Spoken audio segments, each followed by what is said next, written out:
Gokulam jewellers 20,000కు మించి కొనుగోలుకి gold coin, diamonds కి 5,000 ఆఫర్, ఎలక్ట్రిక్ బైక్ గెలుపొందే గొప్ప అవకాశం.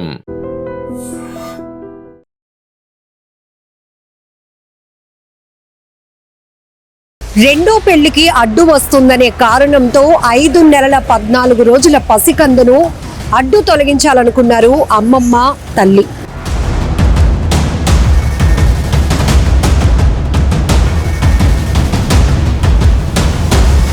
ఈ ఘటన ఎంత బాధాకరమైన విషయం. పిఠాపురం మండలంలోని జగ్గయ్య చెరువులో ఈ దారుణ ఘటన చోటు చేసుకుంది.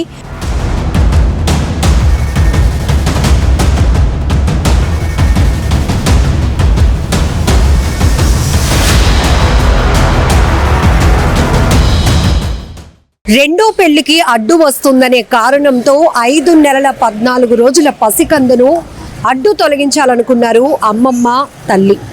ఈ ఘటన ఎంత బాధాకరమైన విషయం. పిఠాపురం మండలంలోని జగ్గయ్య చెరువులో ఈ దారుణ ఘటన చోటు చేసుకుంది.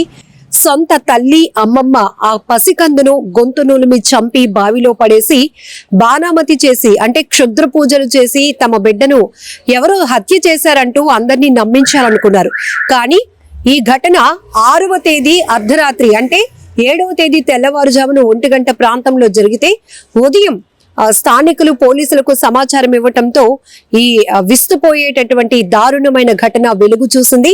దీంతో పోలీసులు 3 బృందాలుగా ఏర్పడి, ఎందుకంటే 5 నెలల పాపను ఇలా బాణామతి అంటే క్షుద్ర పూజ చేసి చంపాల్సినటువంటి అవసరం గాని పరిస్థితి గాని ఎందుకు ఉంటుందనే కోణంలో 3 బృందాలు, 3 టీంలు ఈ కేసు దర్యాప్తు కోసం ప్రయత్నించాయి. అయితే ఆఖరికి పోలీసుల ఇన్వెస్టిగేషన్ లో సొంత తల్లి, అమ్మమ్మే ఆ బిడ్డను గొంతు నులిమి చంపి బావిలో పడేసి ఇలా క్షుద్ర పూజలు చేసి ఎవరో హత్య చేశారని చెప్పి నమ్మించే ప్రయత్నం చేశారని తెలిసినాక పోలీసులు ఆ బిడ్డ తాలూకా తల్లి ఎవరైతే శైలజ ఉందో తనని, అమ్మమ్మ అన్నవరాన్ని కూడా అదుపులోనికి తీసుకుని రిమాండ్కు తరలించారు.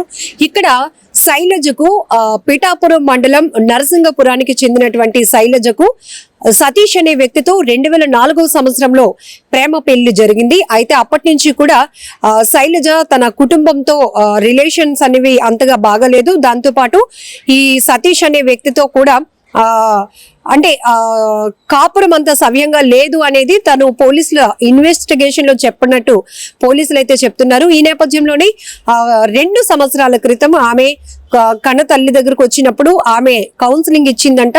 ఎందుకంటే ప్రేమ పెళ్లి, కులాంతర వివాహం మనకి ఎందుకమ్మా, ఈ బిడ్డ ఇప్పుడు 5 నెలల క్రితం పుట్టినటువంటి బిడ్డను మనిద్దరం కలిసి అడ్డు తొలగించుకుంటే నీకు మళ్ళీ మన క్యాస్ట్ కి సంబంధించినటువంటి అబ్బాయితో పెళ్లి చేస్తాను అని చెప్పి ఆ తల్లి అన్నవరం ఆ బిడ్డ శైలజను ఒప్పించడంతో ఆఖరికి ఇద్దరు కలిపి పథకం ప్రకారం ప్లాన్ చేసి, అంటే ఇక్కడ కన్న తల్లి మనసు ఎంత కర్కశంగా ఉందో అర్థం చేసుకోవచ్చు. శైలజ వాళ్ళమ్మ తన తల్లిలాగా ఆలోచించింది, కానీ అక్కడ ఓ పసికందును మనం ప్రాణాలను తీయాలి అనుకుంటున్నాం అనేటటువంటి దుర్మార్గపు ఆలోచనతో ముందుకు వెళ్తున్నామని మాత్రం అనుకోలేదు. అలాగే శైలజ గురించి చెప్పుకుంటే ఆ తల్లి చెప్పినటువంటి మాటలు నమ్మి రెండో పెళ్లికి ఒప్పుకొని తన కన్న బిడ్డను, అది కూడా 5 నెలల క్రితం పుట్టినటువంటి బిడ్డను చేతులారా చంపాలి అనుకుందంటే నిజంగా వీళ్ళిద్దరూ మనుషులేనా అనిపిస్తోంది. సో ఇద్దరు ఈ రెండో పెళ్లి కోసమే కేవలం ఇదే ప్రధానమైన కారణం వల్ల 5 నెలల 14 రోజులు ఉన్నటువంటి పసిబిడ్డను గొంతు నులిమి అతి కిరాతకంగా చంపేసి ఆ ఇంటి దగ్గర ఉన్నటువంటి బావిలో పడేశారు. పడేయడమే కాదు, క్షుద్ర పూజలు చేసి ఎవరో చంపేశారని నమ్మించి అందరినీ తప్పుదోవ పట్టించాలనుకున్నారు. కానీ పోలీసులు ఊరుకుంటారా? ఇన్వెస్టిగేషన్ లో కంప్లైంట్ వీళ్ళు ఏ రకమైనటువంటి అనుమానాలు వ్యక్తం చేసినా కూడా అసలు నిజాలు నిగ్గు తేల్చే పనిలో పడ్డారు పోలీసులు. సొంత తల్లి శైలజ అలాగే అమ్మమ్మ అన్నవరం ఈ దారుణానికి ఒడిగట్టారని తెలిసిన తర్వాత ఇద్దరిని కూడా అదుపులోనికి తీసుకున్నారు.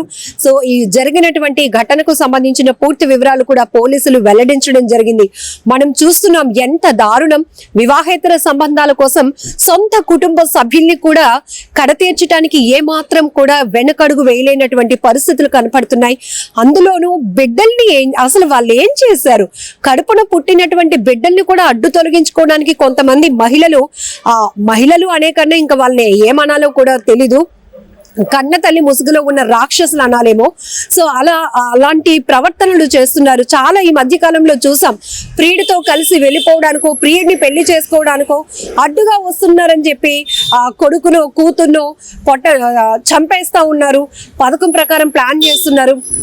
కొన్ని సందర్భాల్లో అయితే ప్రియుడితో కలిసి భర్తను హత్యలు చేయడం, ప్రియుడితో కలిసి కన్నబిడ్డను హత్య చేయడానికి కూడా కొంతమంది మహిళలు, రాక్షసమైనటువంటి మనస్తత్వం కలిగిన మహిళలు అసలు వెనకడుగు కూడా వేయటం లేదు. ఇక్కడ ఈ ఘటన కూడా పిఠాపురం పోలీస్ స్టేషన్ టౌన్ పరిధిలో ఉన్నటువంటి ఏదైతే జగ్గయ్య చెరువులో ఈ దారుణమైన ఘటనలో కూడా కన్న తల్లి అమ్మమ్మ ఇద్దరు కలిపి 5 నెలల 14 రోజులు ఉన్నటువంటి ఒక పసి బిడ్డ ప్రాణాలను అయితే తీసేశారు. ఎంతో దారుణం. ఒక్కసారిగా ఈ విషయం తెలియగానే ఊరంతా కూడా షాక్ అయిపోయింది.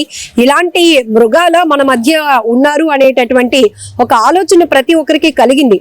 ఒక బిడ్డ ప్రాణం తీయడం అంటే వాళ్ళిద్దరికి ఎంత సులువుగా ఉంది, ఎంత ఈజీగా ఉంది అంటే వాళ్ళు పని అయిపోవడానికి వాళ్ళు పథకం ప్రకారం ఈ బిడ్డ ప్రాణాలు తీయాలనుకున్నారంటే ఇద్దరు ఎంత ప్లాన్ చేశారు కూడా ఇక్కడ అర్థమవుతోంది. దాంట్లోనూ ఇంటి దగ్గర ముగ్గులు లాంటివి అంటే బాణామతి లాంటివి చేసినప్పుడు ఎలా అయితే ఆ ఎన్విరాన్మెంట్ క్రియేట్ చేయాలో అలానే ఇంటి దగ్గర ముగ్గులు వేసి నిమ్మకాయలు పెట్టి ఇలాంటి వాతావరణం క్రియేట్ చేసి వీళ్ళు పోలీసులను కూడా తప్పుదోవ పట్టించాలనుకున్నారు. మా బిడ్డను క్షుద్ర పూజలు చేసి ఎవరు చంపేశారు, బాణామతి చేసేశారు, చంపేసి బావిలో పడేశారని పోలీసుల్ని నమ్మించాలనుకున్నారు ఈ ఇద్దరు కర్కశమైనటువంటి మనుషులు. ఆఖరికి పోలీసులు మాత్రం వాళ్ళ విచారణలో నిజాలు నిగ్గు తేల్చారు. ఇద్దరిని కూడా జైలు పాలు చేశారని చెప్పొచ్చు. చాలా బాధాకరమైన విషయం. పోలీసులు కూడా ఇలాంటి కేసులు టేకప్ చేసినప్పుడు వాళ్ళల్లో ఒక రకమైనటువంటి కోణం, ఎందుకంటే కొంత అనుమానం ఉన్నప్పటికీ కూడా ఏ తల్లి లేకపోతే ఎవరు కూడా కడుపును పుట్టినటువంటి బిడ్డను చంపుకోవాలని ఆలోచన చేయరు కదా అనే కోణంలోనే ఇక్కడ 3 టీమ్స్ ని ఏర్పాటు చేసి ఇన్వెస్టిగేషన్ చేసిన తర్వాత అక్కడ కాజెస్ ఏవి పోలీసులకు కనిపించలేదు. బిడ్డను హత్య చేయాల్సినంత అవసరం ఎవరికి ఉంది అనే విషయం కూడా ఏ కోణంలో కూడా కనిపించకపోయేటప్పటికీ వీళ్ళు చెప్తున్నటువంటి మాటలు ఏవైతే నమ్మించడానికి చేసినటువంటి ఈ ప్రయత్నం పెద్ద డ్రామా పోలీసులకి చివరికి అనుమానం తెప్పించింది. గట్టిగా అడిగేటప్పటికి వాళ్ళ స్టైల్లో విచారణ కొనసాగించినప్పటికీ అప్పుడు తల్లి శైలజ, అమ్మమ్మ అన్నవరం ఇద్దరు కూడా ఒప్పుకున్నారు.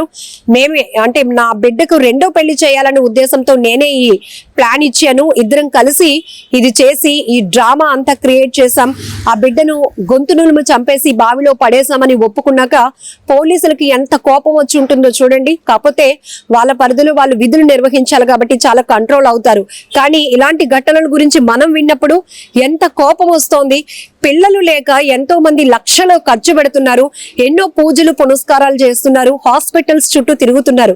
కానీ కొంతమందికి ఏం పోయే కాలం అనేటటువంటి అభిప్రాయాలు కూడా నెటిజన్స్ వ్యక్తం చేస్తున్నారు. ఒకవేళ మీకు అదే అడ్డయితే గనక ఆ బిడ్డను ఎవరికైనా పిల్లలు లేని వాళ్ళకి ఇచ్చేస్తే చక్కగా పువ్వుల్లో పెట్టి పెంచుకుండు కదా.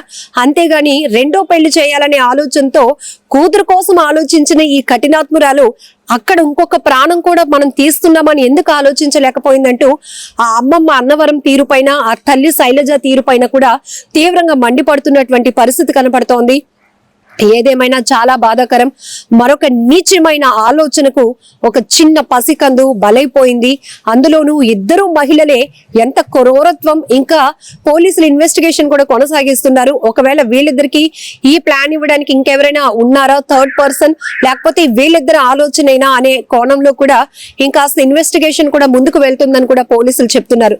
ఏదేమైనా కూడా చాలా బాధాకరమైన విషయం. ఇంత కఠినాత్మకంగా కర్కశంగా ప్రవర్తిస్తున్నటువంటి వీళ్ళని మీరేమంటారో కూడా కామెంట్ లో మెన్షన్ చేయండి. పిఠాపురం టౌన్ పోలీస్ స్టేషన్ పరిధిలో ఉన్నటువంటి జగ్గయ్య చెరువు 6వ తారీఖు అర్ధరాత్రి మాకు ఒక ఫిర్యాదు రావడం జరిగింది. ఈ ఎవరైతే యశ్వంత్ అనేటువంటి పాప 5 నెలల 14 రోజులు బావిలో పడేసి హత్య చేశారనేటువంటి ఫిర్యాదు మేరకు వెంటనే కేసు రిజిస్టర్ చేసి మా జిల్లా ఎస్పీ గారు అనేటువంటి బిందుమాధవ్ గారి ఆదేశానుసారం, అలాగే ఏఎస్పీ గారు ఉత్తర్వుల ప్రకారంగా 3 బృందాలు ఏర్పడి త్వరితగతిలో ఏమి జరిగింది, ఏంటి ఈ డెత్ ఎలా జరిగింది అనేటువంటి ఇన్వెస్టిగేషన్ ప్రారంభించడం జరిగింది. ఎందుకంటే ఆ హత్య జరిగినటువంటి ఏరియాలోని మాకు ఇది ఏదైతే బాణామతి కానీ లేకపోతే చేతబడులు కానీ లేకపోతే చెడుపులు కానీ జరిగి అమ్మాయిని అంటే పసికందుని చంపేశారనేటువంటిది జరగడంతో ఎస్పీ గారు ప్రత్యేక శ్రద్ధ వహించి టెక్నాలజీని ఉపయోగించి క్రూస్ టీమ్స్ రప్పించి అలాగే డాగ్ స్క్వాడ్స్ ని రప్పించి ఆ కేసు త్వరితగతిలో దర్యాప్తు చేయాలనేటువంటి బృందాలన్నీ కూడా తిరిగిన తర్వాత మా ఇన్వెస్టిగేషన్ లో తేలింది ఏంటంటే కనుక ఎవరైతే ఈ పసిగందు యశ్వంతిని చంపినటువంటిది ఎవరు అనేటువంటిది చూసినట్లయితే కనుక వాళ్ళ అమ్మమ్మ అయినటువంటి అన్నవరం అలాగే తల్లి అయినటువంటి శైలజ ఇద్దరూ కలిసి ఈ హత్య చేసినట్టుగా నిర్ధారించాము.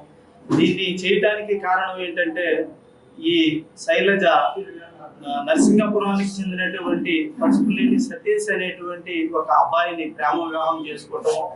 ఈ ప్రేమ వివాహం చేసుకున్నప్పుడు వీళ్ళ తల్లిదండ్రులకు కానీ ఆడ తల్లిదండ్రులకు కానీ ఇష్టం లేదు. 2004లోనే చేసుకున్న తర్వాత అప్పటి నుంచి కూడా వీళ్ళ కులాంతర వివాహము, ఇద్దరికి మనస్పర్ధలు రావటము, తర్వాత ఈ పాప పుట్టడము, ఈ పాప పుట్టిన తర్వాత కూడా ఎవరైతే భర్త ఇంటికి రాకపోవటము అనేటువంటిది, పెళ్ళైన తర్వాత కూడా భర్త ఇంటికి తీసుకుని వెళ్ళలేదనేటువంటి ముద్దాయి అయినటువంటి శైలజ చెప్పటము, తర్వాత ఈ ముద్దాయి శైలజ తల్లి అన్నవరం కూడా నువ్వు ఈ పాపని మనిద్దరం కలిసి చంపేసినట్లయితే కనుక నీకు మళ్ళీ ఒక మ్యారేజ్ చేస్తావు అనేటువంటిది వీళ్ళిద్దరూ ఒక ఆలోచించుకుని అందరూ ఇంట్లో పడుకున్న తర్వాత అర్ధరాత్రి కాడ అంటే 6వ తారీఖు నైటు తెల్లవారికి 7వ తారీఖు అనగానే సుమారు 1 గంట ప్రాంతంలోని గొంతు నులిమి చంపేసి ఆ పక్కన ఉన్నటువంటి బావులో పడేసినట్టుగా మా దర్యాప్తులో తేలడం జరిగింది. దీన్ని పురస్కరించి ముద్దాయిల్ని మేము ఇద్దరిని కూడా అరెస్ట్ చేసాము. రాత్రి పనిలోకి వెళ్ళి మా ఆయన 10 గంటలకు వచ్చాడండి. అప్పటిదాకా ఇక్కడే కూర్చున్నాం, నేను మా పిల్లనే. మా పిల్లోడిని చంటి పిల్ల ఇంట్లో పడుకున్నారండి. పడుకుంటే మా ఆయన 10 గంటలకు వచ్చాడండి. వస్తే పిల్లని వెళ్ళిపోమ్మా పడుకో అనేసి అన్నాను. లోపలికి వెళ్ళి పిల్ల పడుకుంది, పక్కనే చంటి పిల్లతో పడుకుంది. పాలు ఇవ్వనాకి వెళ్ళింది. అన్నం తినేసి మా ఆయన నేను వెళ్ళి పక్కన మా ఇంకా దీన్ని వేసుకొని పడుకున్నామాట అండి. మా పిల్లడేమో సోఫాలో పడుకున్నాడు. ఎవరి మీద నాకు అనుమానం లేదండి. మేము ఎవరితో గొడవలు ఆడమండి. పనిలోకి వెళ్తాం, కూలి పనికి వస్తామండి. ఎవరి మీద ఖర్చులు కూడా లేవండి. మేము 1 గంట 20కి చూసుకున్నాం. అమ్మ చింత లేదు అని అంటుంది పిల్ల. ఇదేటమ్మా ఉంటుంది ఇక్కడే అనేసి అంటే నెతికితే కాపాడలేదు. మా ఆయన పిల్ల కాపాడతలేదు అనేసి అంటే అప్పుడు పరిగెట్టుకుంటూ వచ్చి చూస్తే బయటకి ఇన్ని నిమ్మకాయలు అవన్నీ తీసేసి ఉన్నాయండి గుమ్మం కాడ. అప్పుడు నెతుక్కుంటున్నామండి. నెతుక్కుంటే ఆ వెనకాల ఉన్న కుర్రోడు నూతికాడు ఉండి ఈ సెల్ల ఫోన్ చేస్తే మా తుప్పలో ఉందండి నా సెల్. నెతుకుతుంటే లైట్ వెలుగుతుందండి, సైలెంట్లో పెట్టాను, లైట్ వెలుగుతుంది. అప్పుడు చూసి తీసాడండి మా బావగారు. తీసి చూస్తే అప్పుడు నూతిలో ఉందండి పిల్ల. అది జరిగిందండి.